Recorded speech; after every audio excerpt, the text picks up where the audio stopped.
हम लोग बात कर रहे हैं पाचन तंत्र या डाइजेस्टिव सिस्टम। तो तंत्र या सिस्टम का अर्थ होता है अंगों का समूह। क्या होता है?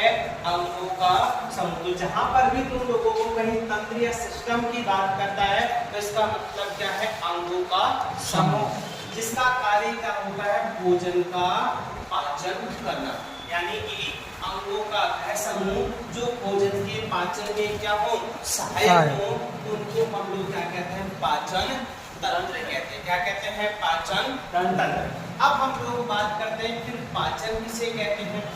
जटिल खाद्य पदार्थों का या बड़े अणुओं का एंजाइमों के द्वारा सरल खाद्य पदार्थों में टूटना या भोजन के छोटे अणुओं में टूटना क्या कहलाता है?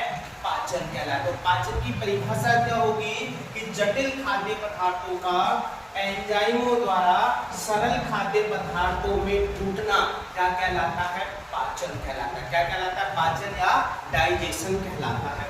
अब हम लोग बात करते हैं ये एंजाइम क्या होते हैं। तो एंजाइम प्रोटीन के बने होते हैं। 99.99% किसके बने हुए होते हैं?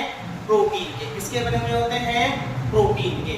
और इनका काम क्या होता है? इन्हें बोला जाता है जैव उत्प्रेरक, जो क्या कार्य करते हैं? पाचन को बढ़ाने का कार्य करते हैं। क्या कार्य करते हैं?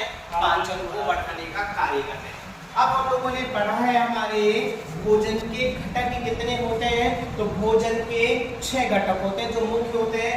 कार्बोहाइड्रेट, वसा, प्रोटीन, विटामिन, खनिज लवण और जल।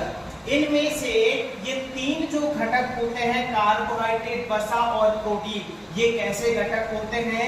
जटिल, या इनको बोलते हैं कॉम्प्लेक्स। इनका क्या होता है? पाचन।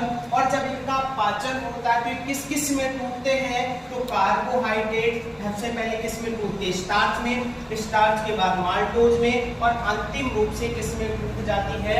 ग्लूकोज में टूट जाती है। तो हम लोगों से एग्जाम में क्वेश्चन पूछा जाता है कि कार्बोहाइड्रेट का पाचन होता है तो अंतिम रूप से किस में टूटती है? ग्लूकोज में। वसा का पाचन होता है तो किसमें टूटती है? वसीय अम्ल प्लस ग्लिसरॉल में टूटती है। और प्रोटीन का पाचन होता है तो किसमें टूट जाती है? अमीनो अम्ल।